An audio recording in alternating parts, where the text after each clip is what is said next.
नमस्कार।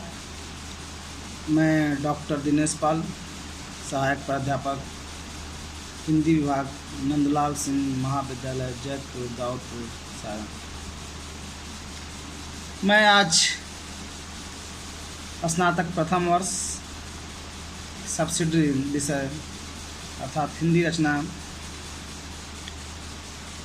के पाठ्यक्रम में शामिल एक ऐसी कहानी पर बातचीत करना चाहता हूँ जो कि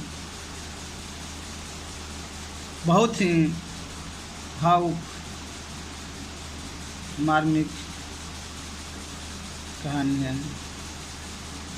और ऐसी कहानियाँ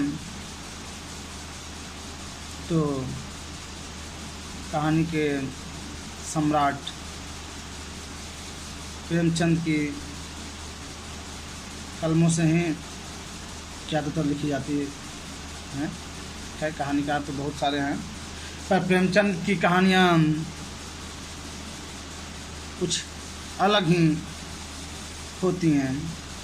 कहानियों को पढ़ते समय ऐसा लगता है जैसे कहानी अपने आसपास ही कहीं घट रही हो। इस कहानी के पात्रों के साथ, कहानी के कथावस्तु के साथ एक जुड़ाव सा महसूस होने लगता है। प्रेमचंद जो कि हिंदी के सर्वश्रेष्ठ कहानीकारों में से एक हैं। लगभग 300 कहानियाँ उन्होंने लिखी है। उनका जन्म उत्तर प्रदेश के वाराणसी जिला के लमही नामक गांव में हुआ था, जो कि बनारस वाराणसी से कुछ ही दूर पे है। 31 जुलाई 1880 ईस्वी को जन्मे। बचपन में उनका नाम नवाब रहा था, बाद में चलकर उनका नाम प्रेमचंद रखा गया। शुरू में वो उर्दू में लिखा करते थे। उनकी ढेर सारी कहानियाँ, उपन्यास पहले उर्दू में प्रकाशित हुए, बाद में हिंदी में प्रकाशित हुए हैं। ऐसे मूलतः उनका पढ़ाई लिखाई उर्दू फारसी में ही हुआ था, इसलिए ज़्यादातर उर्दू में उनकी रचनाएं भी शुरू में आती थी। सोजे वतन जो उनका शुरुआती रचना था, इस पर प्रतिबंध लगा दिया गया, उन्हें अंग्रेज़ों द्वारा प्रतिबंधित कर दिया गया, जो कि 1907 में प्रकाशित हुई थी। कहीं कहीं 1909 बताया जाता है, लेकिन 1907 में भी ज़्यादातर लोगों का मानना है। तो प्रेमचंद कहानीकार के साथ साथ उपन्यासकार। उनके प्रसिद्ध उपन्यासों में से कायाकल्प, सेवा सदन, रंगभूमि, कर्मभूमि, निर्मला, गबन, प्रेमाश्रम और सबसे प्रसिद्ध चर्चित उपन्यास गोदान है। अगर हिंदी के सर्वश्रेष्ठ 4 चुनिंदा उपन्यासों को चयनित किया जाए तो उसमें गोदान का स्थान निर्धारित करना अति आवश्यक हो जाता है। इतना प्रसिद्ध उपन्यास है उनका गोदान। वो हंस पत्रिका भी निकालते थे। हंस पत्रिका के संपादक भी बहुत लंबे समय तक रहे। उनका आयु यानी दीर्घायु नहीं हो सके। 1936 में 8 अक्टूबर 1936 में उनका निधन हो गया। 56 साल की ज़िंदगी मिली थी उन्हें। उन्होंने नाटक भी लिखा है, करबला, जिसमें प्रसिद्ध नाटक है। उसके साथ 2 और है, प्रेम की बेटी और संग्राम। तो हम सीधे आते हैं उनकी जो कहानी पाठ्यक्रम में लगाई गई है, मृतक भोज। मृतक भोज यह एक ऐसा संस्कार बन है, या जैसे क्या कहें, सामाजिक, मैं इसे कुप्रथा भी कह सकता हूँ, कि एक आदमी के मरने के बाद उसके मरने की भोज दी जाती है, और यह भी नहीं देखा जाता है कि उसके परिवार में या उसकी स्थिति भी उस भोज देने लायक है या नहीं, और वह भोज देता है। वह एक इंसान, एक परिवार जो अपने परिवार को खोने के बाद दुखी है, तड़प रहा, परेशान है, उस स्थिति में उससे उसका गांव, समाज, व्यवस्था, जात उसे भोज मांगती है, भोज कर लेती है और खिलाता है। कुछ उसी प्रकार की कहाँ स्थिति है जैसे कि कफन में लिखते हैं कि जो व्यक्ति जीते जी एक बीता कपड़ा नहीं दे सकता है, चिथड़ा नहीं दे सकता है, वह मरते समय कफन दे जाता है। वैसा ही कुछ इस कहानी में भी है। जो जीते जी कभी देखने भी नहीं आते हैं कि कैसे खा रहा है, कैसे रह रहा है, कैसे जी रहा है, वही मरने के बाद उसे स्वर्ग पहुंचाने, उसकी आत्मा को तृप्ति देने, उसके नाम पर या आंसू बहा के खाने आते हैं और दबाव बनाते हैं। ऐसा ही कुछ इस कहानी में है। गोदान में भी, उपन्यास में भी यही है। कैसे एक व्यक्ति जो दिन रात जीवन भर गाय के लिए तड़पता रहा, किसान से मजदूर हो गया और काम करते समय दम तोड़ देता है, लेकिन अपनी पैसे से गाय खरीद कर बांध दे और उसका दूध खा ले, उसका अपना पोता खा ले, वह नहीं कर पाता है और उसी व्यक्ति को मरते समय मर जाता है। तो यह ब्राह्मणवादी व्यवस्था उसे गोदान कराना चाहती है। कहते हैं गोदान के गाय दान करो। जो जीवन भर गाय नहीं खरीद सका वो मरते समय, मरने के बाद गाय दान किया जाए ताकि स्वर्ग में पहुँचे। या ऐसी व्यवस्था बनाई गई है। उसी तरह इसीलिए कहा जाता है कि ब्राह्मणवादी व्यवस्था में एक ऐसा ब्राह्मण जो खाने से लेकर, जन्म लेने से लेकर जीवन, विवाह, मरने तक हर अवसर पे उसे खिलाइए, पूजिए। अजीब सा व्यवस्था है जिसे सड़ियल व्यवस्था भी हम कह सकते हैं। कहानी शुरू होती है, सेठ रामनाथ बीमार पड़ा हुआ है, साथ पास में उसकी पत्नी सुशीला है, उसके पास 2 बेटा है, बेटी रेवती है और बेटा का नाम है,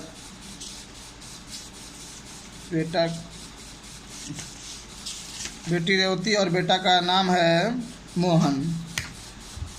रामनाथ सेठ है लेकिन अब मृत शैया पे पड़ा हुआ है और देखते हुए कहता है अपनी पत्नी सुशीला से, मैं बड़ा भागा हूँ शीला, मेरे साथ तुम्हें सदैव ही दुख भोगना पड़ा। जब घर में कुछ न था तो रात दिन गृहस्थी के धंधों और बच्चों के लिए मरती थी। जब जरा कुछ संभला और तुम्हारे आराम करने के दिन आए तो यूँ छोड़े चला जा रहा हूँ।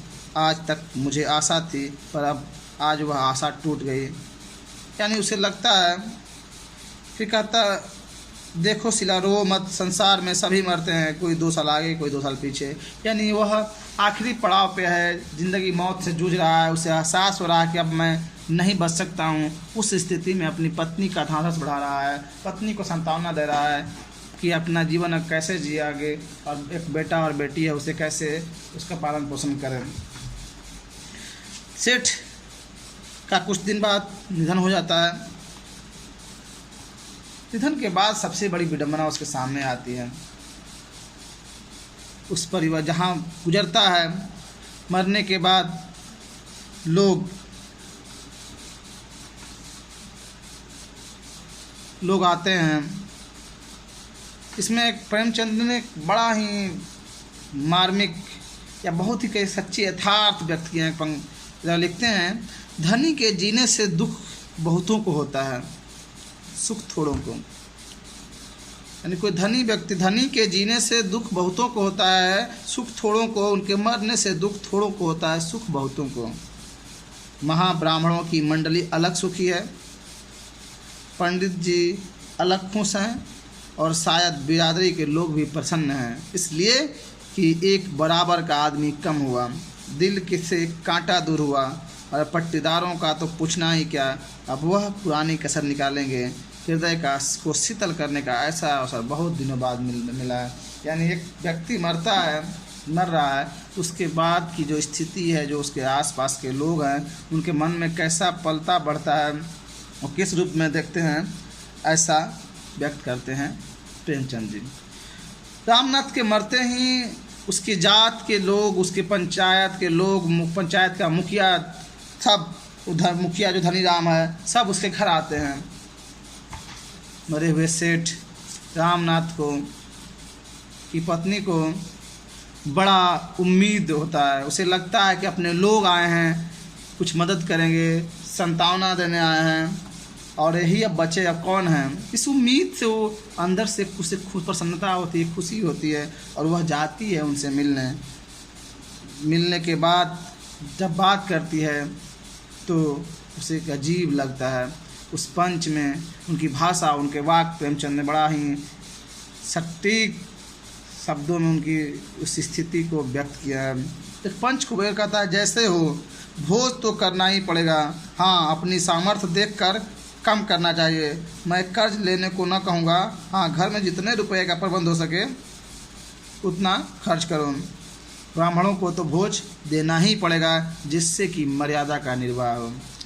एक व्यक्ति जब मर रहा था, जब मृत शैया पर पड़ा था, बीमार पड़ा था, तब ये पंच, इनकी जात, इनकी पंचायत कोई देखने नहीं आया, कोई खबर लेने नहीं आया कि क्या मदद कर सकें। न उनकी मर्यादा, उस समय मर्यादा नहीं जाती थी, वो मर रहा है और हमारे पास हम सब जात के लोग हैं, लेकिन जैसे ही मरता है तो इनकी मर्यादा जाती है। इन्हें भोज देना चाहिए, भोज चाहिए, और ब्राह्मण को खिलाना जरूरी समझते हैं। मर्यादा जो शब्द एक जगह मेहरुनिसा परवेज लिखती हैं, उनके एक पात्र कहती है, मर्यादा शब्द का मत जिक्र कीजिए, ये मर्यादा कुचलता है, हमारी अस्मिता को कुचल देता है। मर्यादा के तले मानवता कुचल दी जाती है, कई बार ऐसा देखने को मिलता है। ये मर्यादा क्या है, और ज़्यादातर ये मर्यादा औरतों पे लाद दी जाती है। आगे देखते हैं, उसके बाद क्या होता है। उसके पास पैसा नहीं है, 1 रुपया नहीं है, और उस जगह पे उसके पंचायत के लोग 10,000 का भोज देने की बात करते हैं। ऊपर से एक पंच कहता है, तुम्हारा आदमी मुझसे 25,000 कर्ज लिए हुए है, और बात पहुंचती है मकान बेचने के लिए कि मकान बेचना पड़ेगा। उस औरत को जिसके कोई नहीं, सब पति चला जाता है, उसका से आश्रय बचता है, घर बचता है, उसको लगता है इस घर में जीवन गुजार लेंगे, इसमें रह लेंगे अपने एक बेटा बेटी को लेकर। लेकिन यह गिद्ध रूपी जो पंच हैं,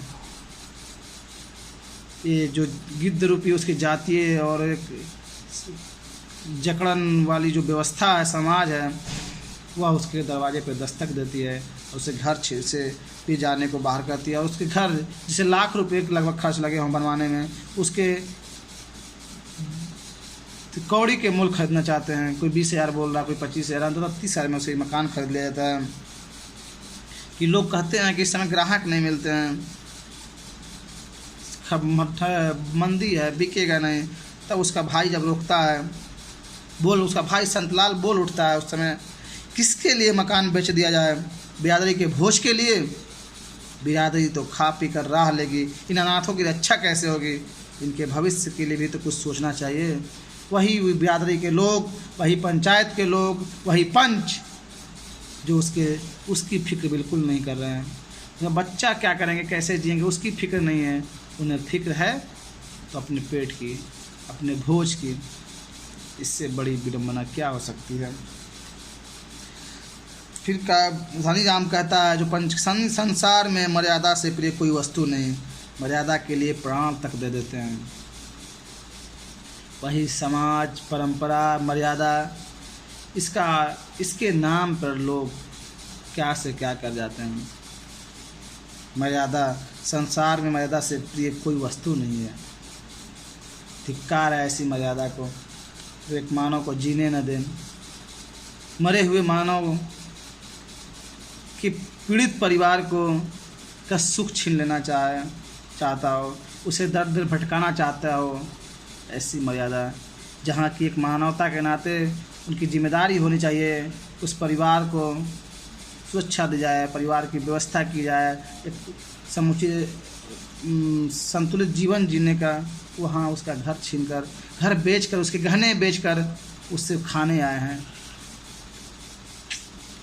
बेचारा लाचार पत्नी पे आरोप लगाते हैं कि लोग पति के लिए कुछ नहीं कर रहे हैं। अंत में वो रोते हुए हाथ जोड़कर कहती है, पंचों मेरे बच्चों का मुंह देखिए, मेरे घर में जो कुछ है वो आप सब ले लीजिए, लेकिन मकान छोड़ दीजिए, मुझे कहीं ठिकाना ना मिलेगा। मैं आपके पैरों पड़ती हूँ, मकान इस समय न बेचें। यानी मकान के मालकिन वो है, लेकिन ये पंच अपने को समाज का ठेकेदार समझते हैं, जात का ठेकेदार समझते हैं। वो उसके मकान को बेचकर भोज की व्यवस्था कराना चाहते हैं, अभी मृतक भोज, मरे हुए का भोज। अच्छा है, अभी खबर मिल रही है, बीच बीच में मिलते रहती है कि कई जगहों पे मृतक भोज, मृत्यु भोज पे रोक लगा, लोग बहिष्कार कर रहे हैं। यह बहुत ही प्रसन्नता का विषय है। काश वो दिन आए जब लोग मृतक भोज देना बंद कर दें। किसी के मरने के बाद भोज देना, खुशियाँ मनाना, न जाने कहाँ से कसम चला है। उसमें भी सबसे पहले ब्राह्मण जाति के लोगों को बैठा कर उन्हें पूजना है। खैर 5 दिन बाद, मकान बेचने के बाद 5 दिन बाद पंचों ने भोज की व्यवस्था तो कर ही डाली। 5वें दिन प्रातःकाल ब्रह्म भोज हुआ। संध्या समय बिरादरी का जोनार। सुशीला के द्वार पर बकियों और मोटरों की कतारें खड़ी थीं। भीतर मेहमानों की पंगतें थीं। आंगन, बैठक, दलान, बरोठा, ऊपर की छत, नीचे ऊपर मेहमानों से भरा हुआ था। लोग भोजन करते थे और पंचों को सराहते थे। कितनी दुर्दशा है उसके, इस औरत की, उस विधवा औरत के अनाथ बच्चों के घर बिक गए थे। एक छाया था वो भी ख़त्म हो गया था। उस औरत के पास जो बचे हुए गहने थे वो भी सस्ते में बिक गए थे और शून्य खर्चों से यहाँ महोत्सव मनाया जा रहा था, भोज दिया जा रहा था। लोग बड़ी बड़ी गाड़ियाँ लगे थे। जब मर रहा था, बीमार था, बच्चे गरीब थे, कोई हाल चाल लेने, कोई सुविधा, कोई सहायक सहयोग करने, कुछ पूछने नहीं आए। लेकिन आज उसके गहना घर बेच के उसके भोज का खाने पधारे हैं लोग गाड़ियों से, और ऊपर से वाहवाही कर रहे हैं और पंचों की सराहना करें कि पंचों ने क्या भोज तैयार किया है। वही है किसी के हड्डी को तोड़ के गुल्ली डंडा खेलने जैसा उसका जीवन। सेठ चंपाराम का भोज के अमृतियाँ कैसी कुरकुरी हैं, रसगुल्ले मेवों से भरे हैं, सारा श्रेय पंचों को है। वाह क्या बात है।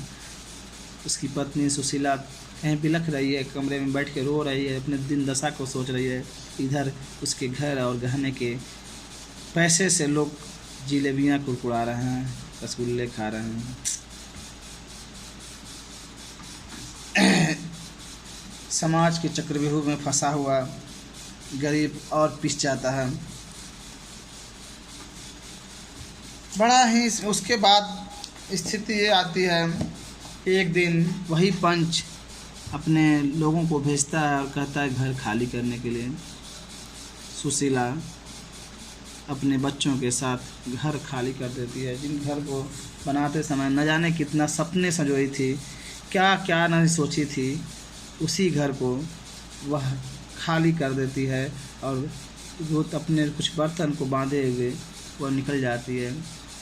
पास में जाकर झावरमल उसी का जात का है, उसके घर में 10 रुपये मकान किराए पे लेती है मंथली, मासिक। 3 महीना बीतते हैं, खाने को ठिकाना नहीं घर में। भाई संतलाल कहीं मुनीब रहता है, कुछ ला के मदद करता है। एक दिन झावरमल 3 महीने बाद आता है और कहता है कि तुम 1 रुपया आज तक नहीं दी, तुम घर से निकल जाओ। गिड़गिड़ाती है तो गुस्सा आ जाता है। फिर तब तक उसी बीच उसकी बेटी दिख जाती है रेवती, जिसकी उम्र बहुत कम रहती है, 12-13 छोटी बच्ची। तो बड़ा ही सहज भाव से कहता है झावरमल कि बेटिया बड़ी हो गई, कहीं बात की क्या। सुशीला कहती है खाने को पैसे नहीं है, शादी की क्या बात करें। फिर कहती है कि अभी बड़ी भी कहाँ हुई है। झावरमल कहता है नहीं करनी तो चाहिए। और फिर उसको प्रस्ताव रखता है, 40 साल का एक है, अधेड़ जिसकी शादी हो चुकी है एक बार, घुमा फिरा कर वो अपने को कहना चाहता है, जिसकी उम्र 50 के करीब ऊपर रहा हो। उस बेडौल शरीर देख कर घृणा आ जाती है सुशीला को कि इस पुरुष से अपनी बेटी की शादी करूं मैं। साफ मना कर देती है। वह गुस्से में उसके सारे मिट्टी के बर्तन निकाल के सड़कों पे फोड़ देता है, पटक देता है, गिड़गिड़ाती रहती है और सब फेंक कर बाहर निकाल देता है। एक ऐसी जाति, और तब पंच नहीं आते हैं, तब उसके जात के लोग उसे देखने नहीं आते, तब उनकी नाक नहीं कटती है, तब उनकी मर्यादा नहीं जाती है। यही समाज है, उसकी मर्यादा उस समय नहीं जाती है जब कोई गरीब खाए बिना मरता है। जब कोई तड़प तड़प के मरता है, जो दवा बिना मरता है, खाए बिना भूखे मरता है, तब उसकी नाक नहीं कटती है, तब उसकी नाक नहीं कटती है। लेकिन वही मरता है तो भोज के लिए उसकी मर्यादा जाती है। प्रेमचंद लिखते हैं, बड़ों के पास धन होता है, छोटों के पास हृदय होता है। धन से बड़े बड़े व्यापार होते हैं, बड़े बड़े महल बनते हैं, नौकर चाकर होते हैं, सवारी शिकारी होती है, हृदय से संवेदना होती है, आंसू निकलते हैं। उसी झाबरमल के घर के सामने एक साग भाजी बेचने वाली खटकीन है, और यहाँ पे मुझे घोर आपत्ति है प्रेमचंद जी से। प्रेमचंद सबके नाम लिखते हैं, हर एक पात्र के नाम लिखते हैं, लेकिन इस खटकीन को, इसको नाम न लिख इसकी जाति लिखे हैं। कहीं न कहीं उस समय का, उस समाज का जो परिवेश रहता है, उसका असर प्रेमचंद पर भी पड़ता है। उनके अंदर भी कहीं न कहीं वो जातीयता हिंद वाली भाव दिखती है। उसको इस बुढ़िया का नाम नहीं याद आता है, उस समय उसकी जाति याद आती है, खटकीन, साग भाजी बेचने वाले खटकीन। इस वृद्धा को बहुत दया आती है और जाकर सारा सामान उठाकर, जो भी कपड़े लगते बिखरे पड़े रहते रोड पे, लाती है और सुशीला कहते, चल बेट बहू मेरे घर में रह, आज से तुम मेरे घर में रहना, बस एक रोटी खाने को, कुछ रोटी का हम मतलब कुछ मुझे भी खाना, रोटी मतलब मेरे साथ रहना, बना कर दे देना। सुशीला कहती है कि मेरे पास कुछ नहीं है, मैं क्या दूंगी तुमको किराए के लिए। कहती है तुमसे किराया मांगूंगी। कहती है मैं झबरमाल नहीं हूँ बहू, न कुबेर दास हूँ, मैं तो समझती हूँ ज़िंदगी में सुख भी है दुख भी है, सुख में इतराओ मत, दुख में घबराओ मत। क्या बात है यहाँ पे, क्या प्रेमचंद ने वाक्य लिखा है, सुख में इतराओ मत, दुख में घबराओ मत, और उसे अपने घर में रखती है।